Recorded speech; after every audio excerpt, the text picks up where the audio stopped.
Welcome to the Tradies in Business podcast with your hosts Warwick Bidwell and Nicole Cox. Divert your phone and grab a brew as Waz and Nick unpack tips, tales, secrets and stuff-ups from guests both inside and outside your trade, helping educate and inspire you to break the cycle of gut-busting and money stress and create a true trade business. Hey, listeners at Tradies in Business. I feel like I'm about to do the, what's the guy from The Simpsons that reads the news? Kent Brockman? That's him. Yeah. It is, I'm sure. I'm going to Google now while you keep filling in air. You might remember me from other podcasts like Tradies Business Show.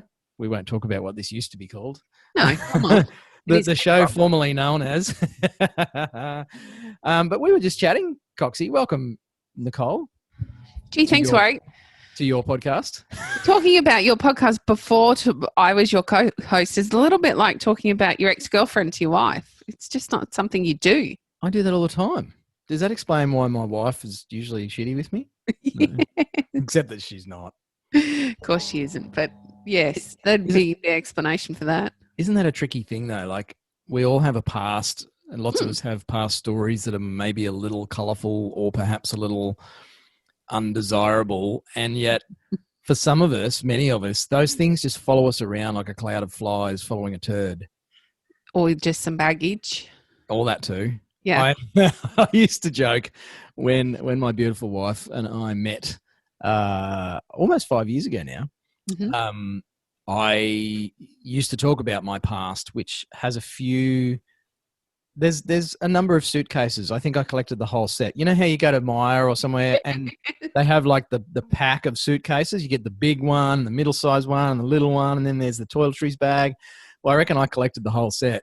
But I used to joke about the fact that my baggage was more akin to going out on the road and finding a stinky old roo that, you know, got hit by a truck and was really on the nose, and I've just dragged that into the lounge room and gone, hey, there's my past. Can you help me clean this mess up? That's kind of what my my change of life was like, Coxie. Yeah, I don't think that's uncommon in second marriages. I'm being very respectful here. Yeah, well, it would have been fine if it was my second. Yeah, I know. Okay, well, I was trying not to go there. Hey, I'm not proud of my number of marriages, but it's a long and complicated story that we are not going into this morning. We should one day. That could be dealt with humour, I'm sure. But we did work out that as best as we can see, listeners, this is Australia's longest running trade business focused podcast. That was a mouthful. Well, that's a mouthful. We're coming up to 6 years, Nicole. And are there any others that are co-host by a lady, specifically a builder's wife, the builder's wife? That's a huge claim to fame, Coxie. It is a big claim to fame in my own right, in my own office where nobody else really knows where I am, nor do they give a damn. Yeah, and it's a Friday, so in case you couldn't tell by the additional length to Waz's weekly waffle, or Waffle with Waz, co-supported and enabled by the lovely Nicole Cox. So you're just an enabler. Can be. We are doing a Friday episode because it's Friday. And we literally had this conversation in my kitchen a couple of years ago where I was like, what are we going to talk about on the podcast today? And we were having a bit of a rant about stuff. And I said, fuck it, it's Friday. Let's just talk about whatever. And so, Fuck It Friday episodes were born. There's a bit of history for you, listeners. History lesson. Get out your slates and your chalk. And you probably don't give a shit about that, listeners, and you would be forgiven for that. And I want to roll into what we're probably going to rant about this morning, Coxie, which is exactly that. Does anybody actually give a fuck about anybody else anymore? I don't think so. Not after our experiences this week. We've had some pretty trying experience. I care about you, though. So one of the first things I wanted to do on the podcast this morning was publicly thank you for your assistance this week. We went off track yet again with our daily podcast. My dad had some heart stuff going on and had to go in and have some pretty serious tests and potentially some surgery.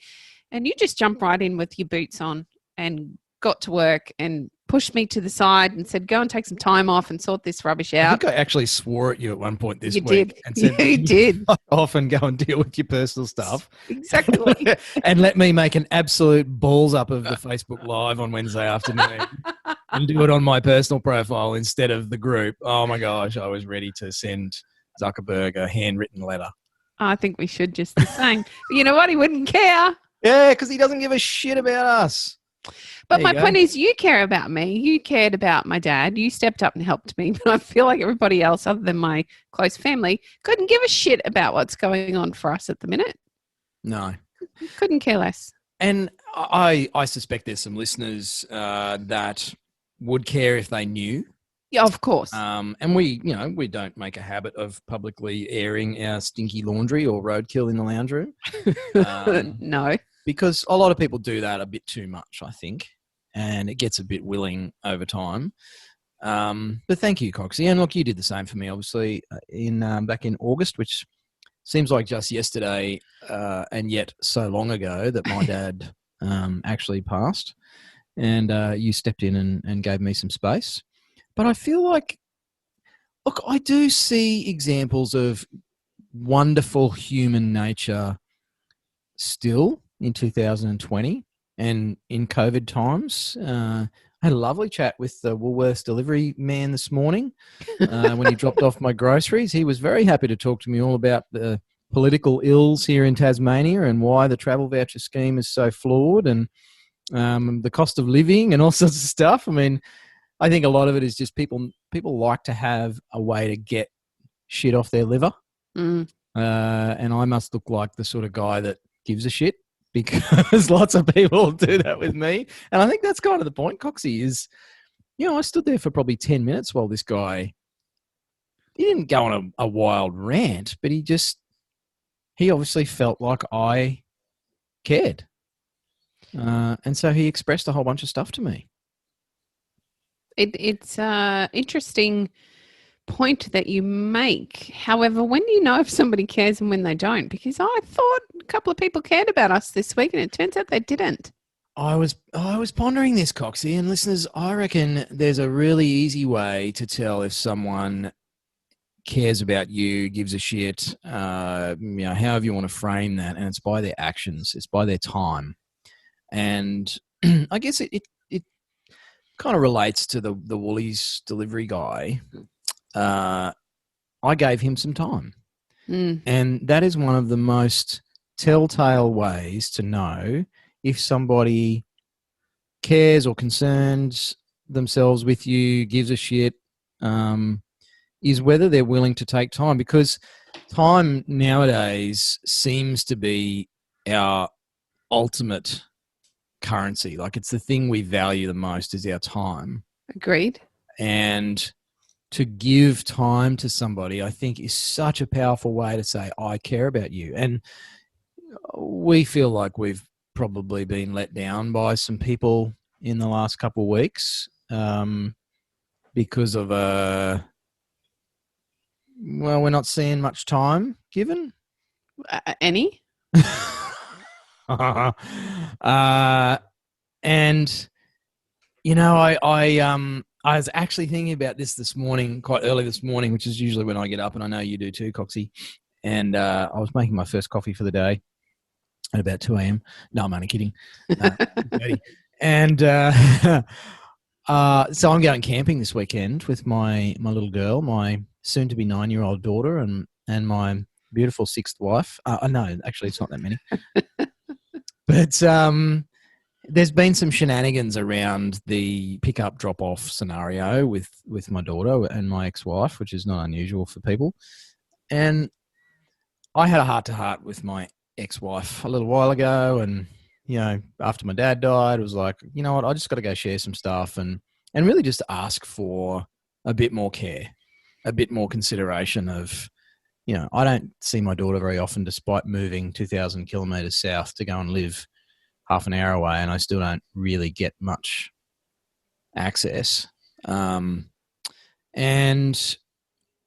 there was lots of things said over a coffee, but, nearly 8 weeks later, some 6 weeks later, there hasn't been any action around it. There's been no change in action to show me that there is any authenticity behind the words. And I see that with a lot of businesses, sadly. They say lots of things, either in their marketing or their sales spiels.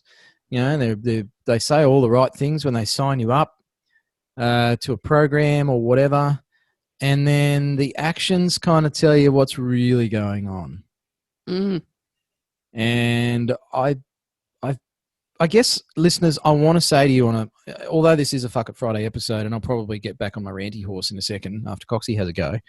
It's like the buck and bull at the pub. Everyone gets to have a ride. Who's game enough? Anyway, we won't go there. Can't do that anymore. COVID. I'm not even going to help you with this one. You dug that hole. You find your way out. But yeah, there's a lot to be said for being careful about what you say and backing it up with actions.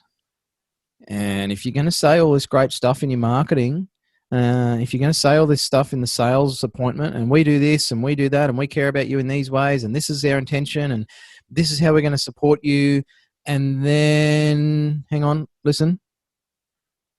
Did you hear the crickets? Can you put them in? Can you get some cricket sound effects and put them in, please?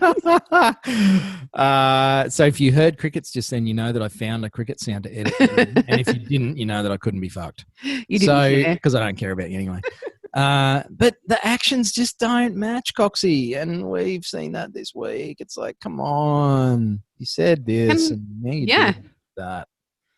I'd like to reassure the listeners you don't have to have all of the answers. It's okay not to have the answers. And one of our problems at the moment probably doesn't have an answer from the professional we would like a little bit of assistance from. But do you know what? I want to be heard and I want to feel like my frustrations around this are valid. And I just want to be told, I'm really sorry, I don't have an answer, but I'm going to help you to find one. You've promised me a solution. You haven't found a solution. I don't even feel like I'm getting a pat on the back or a there, it's going to be okay. That'd do at this point something rather than just crickets. And you can do that in your trade business by simply saying, I'm sorry, I don't have a solution, but I will do my best to help you find one. Stuff comes up, stuff happens. There's ways in which we make a mistake. We might not have a solution for that mistake, but there's always a way in which you can make people feel heard and validated, which shows that you care. It's really, really simple. If you were to have an argument with your husband or your wife and you just ignore them and they're not going to stop ranting until they figure out you don't care enough for them to rant out in the first place. But you don't just ignore them. You don't just, not even make palm them off onto your sister-in-law and say, here, talk to her.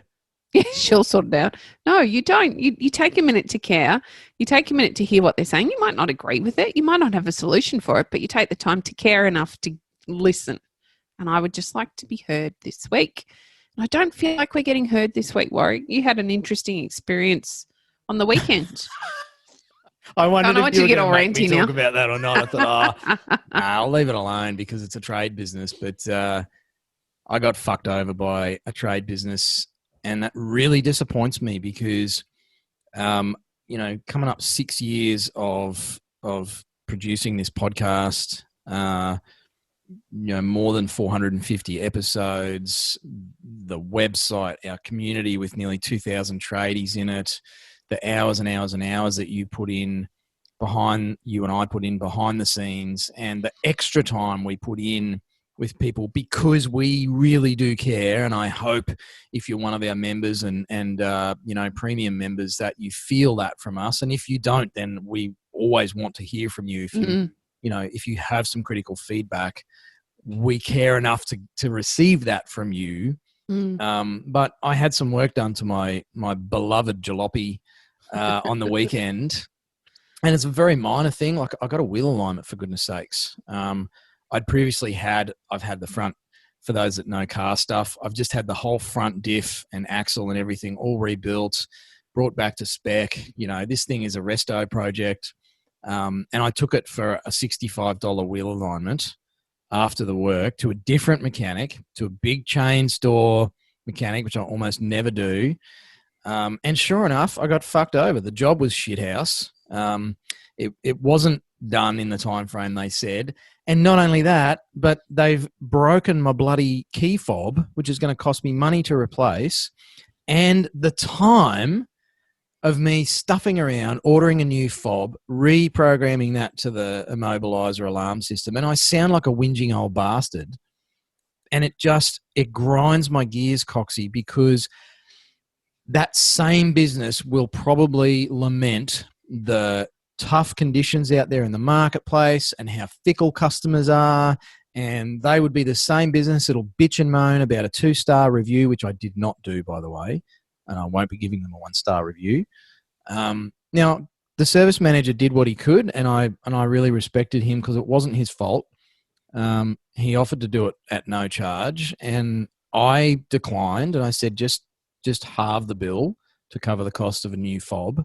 But he's not going to be able to get me a new fob and do all the work. I got to do that myself. I don't want to araldite the thing up because it's not going to work.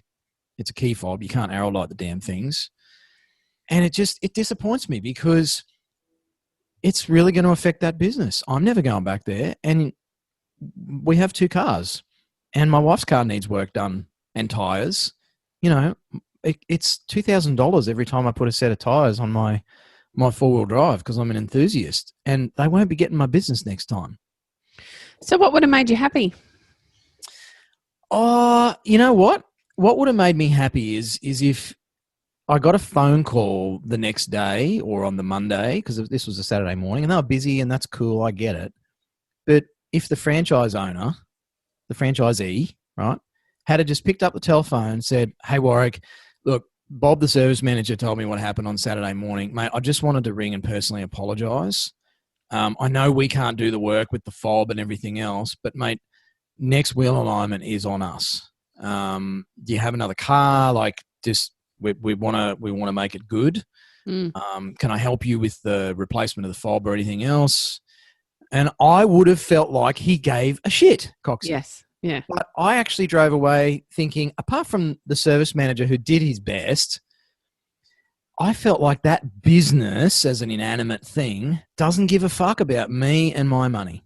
And therefore, I'm not going to give a shit about them. If anybody asks me where to go for anything in my town that relates to my car, they will be at the bottom of the list. And that will be a forever decision. And that is, I think, every customer's attitude is you burn a customer and most people will be a forever no. Some people will proactively rag you out online, which I also don't agree with. And that's why I'm not doing the 1-star review thing, because I think that's piss poor. But in terms of my dollar and my choice as a consumer, that'll be a lifetime no for me. # nope for that business. So when is an appropriate time to leave a poor review? I have a problem with 1-star reviews, Coxie. I think that's a bit like a toddler stamping their feet. So what if you've taken it to the business and asked for a solution or a resolution to an issue at hand, and they flat out refuse to give you one because they're not taking ownership of where they're at? What's left? Well, that's the thing. I reckon the 1-star review is the kangaroo court of the capitalist world. For those that don't know what a kangaroo court is, you're going to have to go Google that. I'm showing my age here, but I reckon it's probably our last available option as consumers, particularly in smaller transactions, perhaps. I guess. Yeah. The problem I have with it is everyone's got their own spectrum of when it's appropriate to leave a ranty 1-star review about a business. And I've read some online about businesses where they didn't get a steak knife with their meal and they leave a 1-star review. I'm like, really? You're losing your shit about that? Did you ask for a steak knife? And maybe they'd run out. And so fucking what?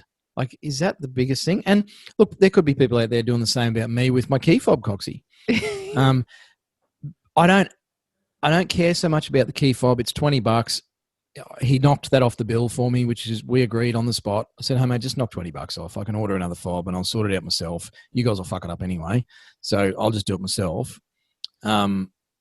That's not the big deal. For me, it's because it's a trade business, and I know how hard it is for trade businesses, whether it's auto industry or construction based. And you and I hear the business owners talking about how tough it is and how hard it is with customers and the price focused customers that are out there and the cowboys that are undercutting them. And I think, and then this shit happens in a franchise. Like, this is a national franchise, Coxie. They should know better. They should be training their staff better. They should have better systems than that. And they don't. And I just think you're letting yourselves down here, guys and girls. That's what really frustrates me about those experiences with trade businesses. That certainly got very ranty, Warwick. The 1-star review thing, to answer your question, as I poke my finger down the lens here, Coxie. The only company I've left a 1-star review for was Telstra. I have never left a 1-star review, but I have left some feedback, taking ownership of my situation. And I actually think it's important. I don't agree with you on this one. I think that, yes, there are whingers out there. Or, you know what? I don't even know if that's the right thing to say. To my mind, the way I read them, some of them are very trivial. But to those persons on those days, they're quite important. I can remember being horrendously embarrassed, and this might be something you can relate to too, by my dad when we went out to dinner. And my dad's a lovely, lovely man, but he's an assertive man. And we would go out to dinner, I don't know, maybe twice a year. It was really rare. We weren't a particularly financial family. We were a trade family. We had our own business. There was some pretty hard times in the 80s and 90s. And I can recall going out to dinner, specifically one night that my brother and I still talk about all these years later, to a Chinese restaurant, and the food wasn't good enough and my father sent it back. I was never so embarrassed. Now, to anybody else sitting around us, that might have been really trivial, whatever the issue was. And I don't remember what the issue was. But I now realize as a parent how bloody hard my dad had to work to afford that bonus of going out to dinner, and then how heartbreakingly disappointing it was to get a meal that, in his opinion, was substandard. So I'm not entirely sure if it's fair for me to make a judgment call on somebody being a whinger because they didn't get a steak knife. Perhaps they worked really freaking hard to get that opportunity, and then they felt let down by something that went wrong. I know personally, I can share an experience. I stayed at a very large chain of hotels at the beginning of the year with my husband for a weekend. Now, we always stay at this particular chain because we've always been greeted with perfect customer service. And that customer service, to me, we pay a lot of money to stay there, and we do so because we like the way they make us feel. Good morning, Mr. and Mrs. Cox. It's lovely to see you. Can we fetch you the paper? Or just hello, or how was your day today if we're returning? Actually taking the time to take an interest in who we are and what we do. Remembering we're regulars at this place. We stay there a couple of times a year for that service. Well, this time there was none of that service. It was dreadful. It was horrendous. We didn't receive our complimentary parking. When the car was brought up, and I have a very expensive car, somebody had stuffed with my stereo and it was blaring when we turned the car on. I was so pissed off because I felt violated by that. Now, these are really trivial things. I'm sure to the 20-year-old fellow that brought the car up, it was trivial to him that I would be upset that the radio station had been changed and the volume was screaming at me when I got in my car. And I was kind of personally offended that he hadn't ironed his shirt. But my point is, to me, this means a lot. That I arrive at that hotel with the expectation of the service I've always had. So these small trivial things actually, they worked up to me sending the administration an email and letting them know I was less than satisfied. And to their credit, they handled it perfectly. They have fixed the situation. They've gone above and beyond to ensure that it won't happen again. I have been told of the training that they've put in place. Like, they constantly kept in touch with me over the next month or so to let me know how they'd rectified the situation. That's huge effort they went to, and made me feel like, you know what, that was just a blip on the radar. I do actually want to go back there again. But again, I just want to probably reflect that sometimes as business owners, we can see complaint as being quite trivial, but to the homeowner, to the person we're servicing, they can be a really big thing. Yeah. It's not for us to determine what's trivial and what isn't. It's up to us as business owners to take ownership over what they're upset about and try and make it better. Yeah, I don't disagree with you, Coxie. It's a tricky one because, as you say, like in August, my dad died, and things that would never bother me before, either not just from an anger point of view, but from an upsetting me point of view, or stuff that I found it hard to cope with in general life, suddenly became really difficult. And that's why I took some extended leave, because I just found it actually quite challenging to move through life in general, because stuff just really knocked me off my track. And we don't know as business owners if someone's going through something like that. It could have been the loss of a loved one or a pet, or maybe they just found out some bad news, or perhaps their business just went under, or they lost their job, or their kid just got diagnosed with something horrible. Maybe they're just fucking tired. And they just dropped their guard and they gave you a 1-star review because on that day the steak knife was just the straw that broke the camel's back. Yeah. Me personally, I don't like to do it because I've been in business for 20 odd years and I know how damaging that is to a business. And so I'm always reluctant to do that. I will go and try and speak to someone of authority first before I'll just basically, secretly leave them a shit review and damage their business, because those things don't get taken down and that's there forever. And I know how the lasting impact of that. And I also agree with you, Coxie, that if the other avenues aren't there and, no one in authority gave a toss or gave me the opportunity to actually give some feedback, then it's like, well, you kind of leave me no choice. I'm going to give you a shit review, because that's the mechanism we have these days. Yeah. As a business owner, I don't enjoy the star rating. I think it just should be recommended or not. And I would like to reflect back to how important it is to answer those reviews that are less than favorable as a business owner and address the issue at hand so that everybody can see how you address that issue. I'm not sure. I would never leave a 1-star review. I might leave a 3 or a 4 and just say, hey, this is my issue. I think a 5 is for if you don't have an issue. If you're happy, you get a 5. From me, I'm pretty willy-nilly with my 5s and my 10s. You'll get 1. If I've got an issue, I'll try talking to you about it first. If that doesn't work, if I don't feel like I was even heard, you might get a 4 and a bit of a, well, this was my disappointment on the day. Yeah. This was my experience. And that's how I talk about it. But it's really easy for me to say that because we are business owners. We understand the impact that can have. Consumers generally don't. That's right. So I feel like to circle back for Tom's benefit and stay true to my label of the great grey shark. I don't know if I like that one, Coxie. It makes me sound a bit... You lean into it. A bit sneaky and, bite you. It's probably not too untrue. Anyway, my ex-wife would agree. Coming back around to, does anybody actually give a shit about anybody else anymore? That was my exasperated, throwing my hands in the air question this morning. I'm going to turn this into what we do here at the podcast, which is for you listening to this, take this on board and take the opportunity to have a look at your own actions. Do your actions reflect your words? Do you talk it up at the start or at some stage of the relationship, either with customers or anybody else in your life? But then do you maybe drop the ball for whatever reasons, and you will have your reasons, they're also called excuses, for not following through with those actions.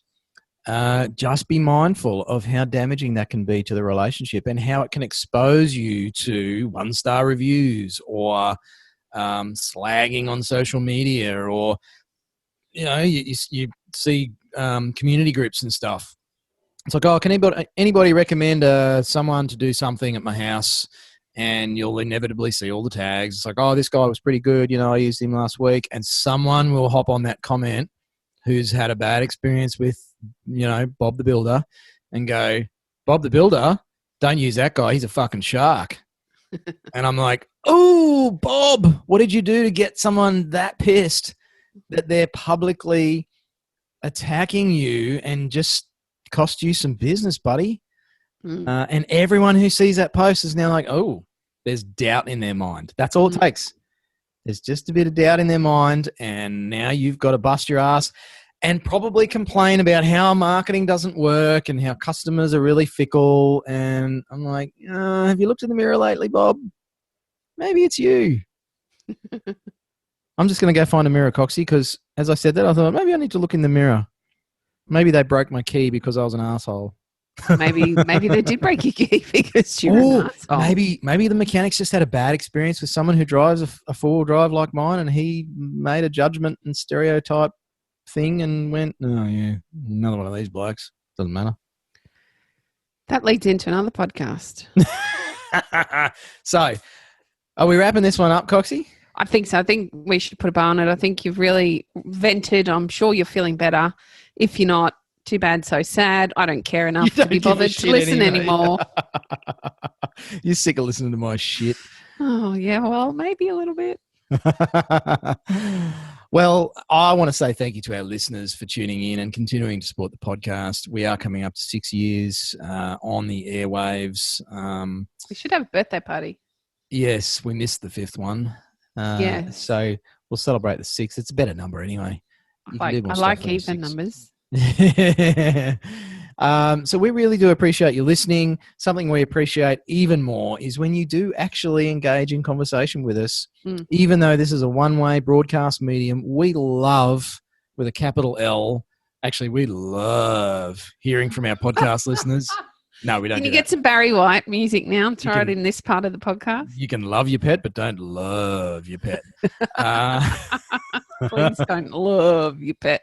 Yeah, and don't love your podcast hosts either. No, just thanks. love us. Love us by giving us some feedback. We're on a hunt for more reviews as well at the moment. We're practicing what we preach here at Tradies in Business and actually beefing up our Google game. So keep an eye out. We'll probably throw a link up here and there when Woz figures out which is the correct one to get some more Google reviews from you.